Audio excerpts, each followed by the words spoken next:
Ibrahim Traoré a secoué le Burkina Faso en lançant un pari audacieux: construire un aéroport sans dette, sans l'aide de crédits internationaux. Un territoire enclavé, dépourvu des ressources financières classiques, décide de défier les attentes du monde. La question brûlante émerge alors: qu'est-ce que cela signifie pour un pays qui se trouve isolé? Ce défi, plus qu'un simple chantier, devient un symbole de souveraineté et de résilience. Mais à quel prix cette audace tiendra-t-elle face aux obstacles? Vous êtes-vous déjà demandé, si un peuple peut faire voler son propre ciel, qu'est-ce qui pourrait encore lui être refusé? Le projet d'aéroport de Ibrahim Traoré n'est pas seulement une initiative économique, c'est un acte de souveraineté.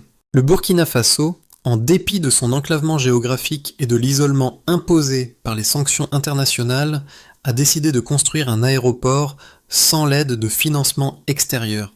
Cette audacieuse décision soulève plusieurs enjeux cruciaux: la capacité du pays à se passer de l'aide internationale, le défi de créer une infrastructure de grande envergure sans recourir aux prêts classiques, et le potentiel de ce projet à devenir un modèle pour l'Afrique. Si ce pari réussit, il pourrait redéfinir la notion même de développement et d'indépendance pour d'autres nations africaines. Mais si ce projet échoue, il laissera derrière lui un enseignement amer sur les limites de l'autonomie, un retour au point de départ, mais avec des leçons précieuses.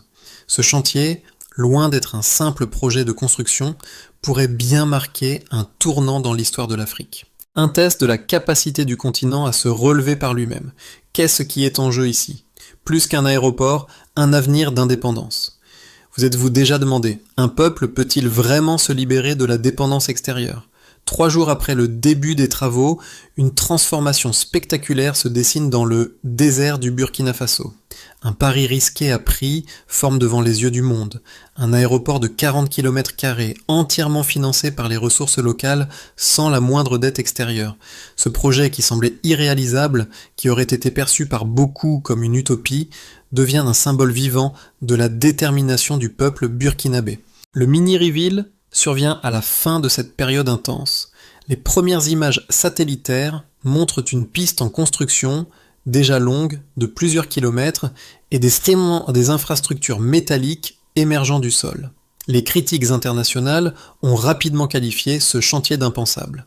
Comment un pays sans ressources financières solides, sans soutien extérieur, pouvait-il réussir un tel exploit?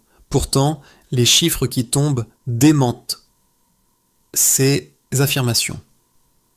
Le chantier avance à une vitesse impressionnante, alimenté par l'énergie solaire et la main-d'œuvre locale, qui donne tout ce qu'elle a. Cette dynamique surprenante est alimentée par la foi collective dans le projet et le leadership de Ibrahim Traoré.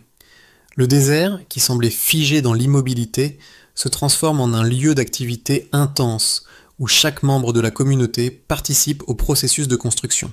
Ce projet n'est pas seulement une question d'infrastructure, mais une bataille pour la souveraineté, une affirmation de la volonté d'un peuple de se libérer des chaînes de la dépendance économique et financière. Le risque est immense, mais la possibilité de réussite bouleverse les attentes. Ce qui commence comme un défi local pourrait bien devenir un modèle pour d'autres nations africaines confrontées à des défis similaires. Quelles sont les implications de ce projet pour l'avenir de l'Afrique?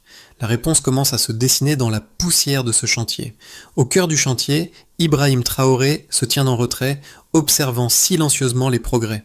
Sa présence n'est pas seulement celle d'un leader politique, mais celle d'un symbole vivant de l'autonomie et de la résilience. Ce jeune militaire, qui a pris les rênes du pays en des temps difficiles, incarne une vision nouvelle pour le Burkina Faso.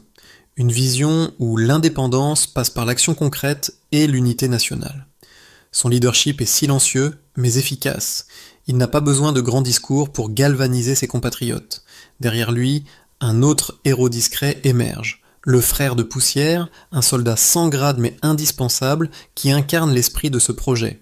Il n'a pas de titre officiel, mais son rôle est clair. Il coordonne les efforts sur le terrain, trouve des solutions aux problèmes imprévus et supervise l'organisation des équipes.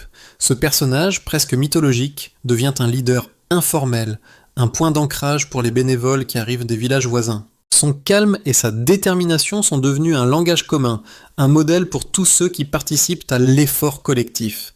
L'impact de ce chantier va bien au-delà de la simple construction. Il s'agit d'une transformation radicale de la manière dont les Burkinabés se perçoivent eux-mêmes. Chaque bénévole, qu'il soit fermier, étudiant ou ancien soldat, se trouve lié à un but commun. Les tâches sont organisées avec une précision étonnante, chaque individu trouvant sa place dans une chaîne de solidarité inébranlable. Cette cohésion inattendue devient le moteur d'un chantier qui, au-delà de la simple construction d'un aéroport, redéfinit l'idée même de ce que signifie ensemble.